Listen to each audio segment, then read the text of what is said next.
at some point. Because it's their country, actually. So if the majority of people say, if they elect a president who wants to build a wall, and you're like, I don't think a wall's going to work, or I think it's kind of embarrassing to have a wall. I don't care what you think. Build the wall, pal. Because the cost of not building the wall is to tell people that they don't have a voice. If you are rude and dismissive to enough people in public, just at like dinner parties or whatever, meeting them, and you're like, yeah, okay. Oh, you're not important? Yeah, sorry, excuse me. Like, there will come a time when one of those people never forget being patronized or dismissed. They never forget it. Your own kids don't forget it. That way you can do whatever you want to. Because they're literally powerless. So if you're like, you know what? I want you to wear a Viking hat to school today and every day. That's embarrassing, Mommy. I don't care. The school. People make fun of me and beat on me. No. You could literally do that. Maybe you find that amusing. Just do that. At some point, that kid's going to turn 18. Because, by the way, they all do, despite what you want. Like, it just kind of happens. And at that point, what do you think the consequences are going to be of that kind of... You see what I'm saying? So, the key mistake of people who hold power is believing that they will hold it forever. And that they can do whatever they want when they have it. And that is a lie that they tell themselves. I think that's part of it. I also think, and I've thought a lot about this just because my show, whatever you like it or not, it's like the only show where there is a debate every night, and I try to make it a more symmetrical debate. It's very hard to get good, I don't want to beat up on like some college kid every day. It's like, you know what I mean? I don't need to do that. I don't enjoy doing that. So I really try to get the other side to the extent it's possible. So I see a lot of what people I disagree with say. And I've really concluded that the differences are far deeper than I thought they were. And Trump has brought this into stark relief because we're not having, so for I've been in TV 22 years and mostly on debate shows. And for most of that time, we were having policy debates. What I thought were, I'm pretty literal, as you may have revealed. And so I assumed they were policy debates. Like, there's this thing, we're debating, name something. I don't know. This policy. I would have these debates, and I'll admit I'm a lifelong hunter, and I own a lot of, so maybe I'm too emotional about it or something, but I don't think I'm that emotional. And I would have these debates, and I'm like, okay, here's the data, here's the social science. I'm showing you mine, you show me yours, and we'll decide who's got a better case. And for like 20 years, they'd be like, no, I don't care what you say.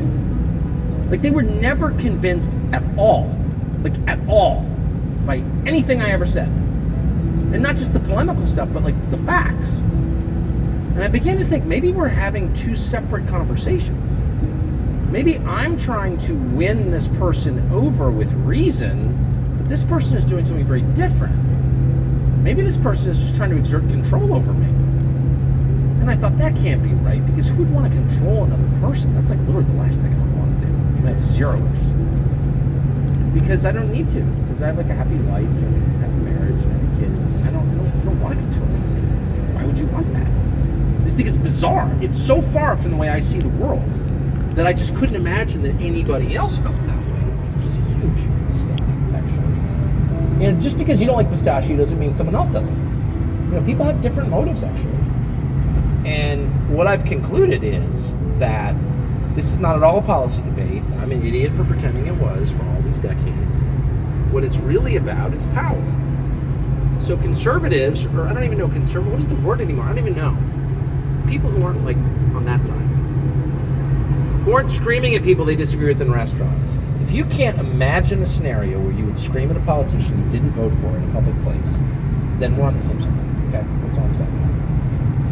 So, for people like us, the point of politics is utilitarian.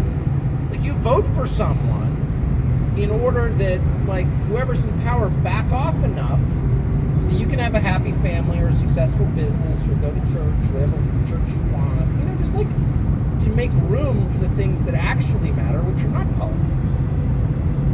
Okay, that's the whole point from our perspective of the system, is to give us enough freedom to do our thing. That's not how they see it at all.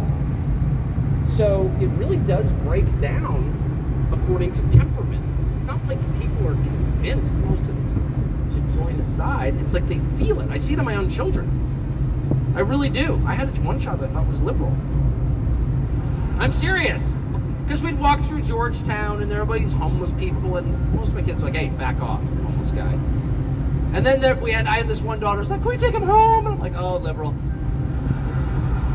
And I always used to say to my wife, you know, she's gonna grow up, she's gonna be chaining herself at the White House gates for animal rights or something. You know what I mean?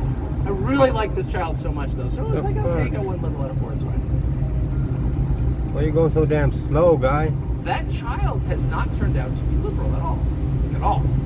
Because she went to all these liberal schools and she looks around and she goes, I'm not quite sure what you're into, but I'm definitely not into that at all. Like, I don't want any part of that. Why do you want any part of that? It's not about the policies, it's like, because she's kind of a happy person. And she doesn't need to join a group of unhappy people in order to feel powerful. So what it really comes down to is that the left is a party-based movement. I didn't get this for years, even though it's my job to understand it. I never understood it. It's a party-based movement. The average Republican is a Republican because it's the party that's closest to his views, right? But like if the Republican Party supported something that you really hated, you'd be like, yeah, no, I'm not voting for you anymore.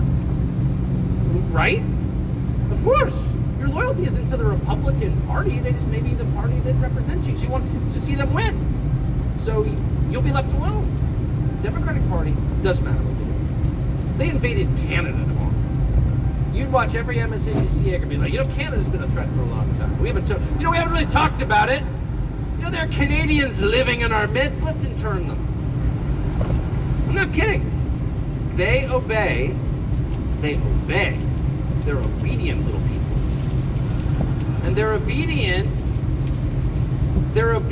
because the group is where their power comes from. This explains a lot, actually. It explains their hysteria at Trump and Brett Kavanaugh and the Congress. So I spent 8 years living in the District of Columbia with Barack Obama as president, who I thought was actually kind of wrecking the country. I'd see Valerie Jarrett at Safeway. I never said word one to her. I shared a backyard with Susan Rice for 6 years. Yeah, I did. I mean, we didn't share a backyard. Our backyards, we had a fence between our backyards. There's your house right there. Shaving it. Right, yeah, okay. I'd see her every Halloween.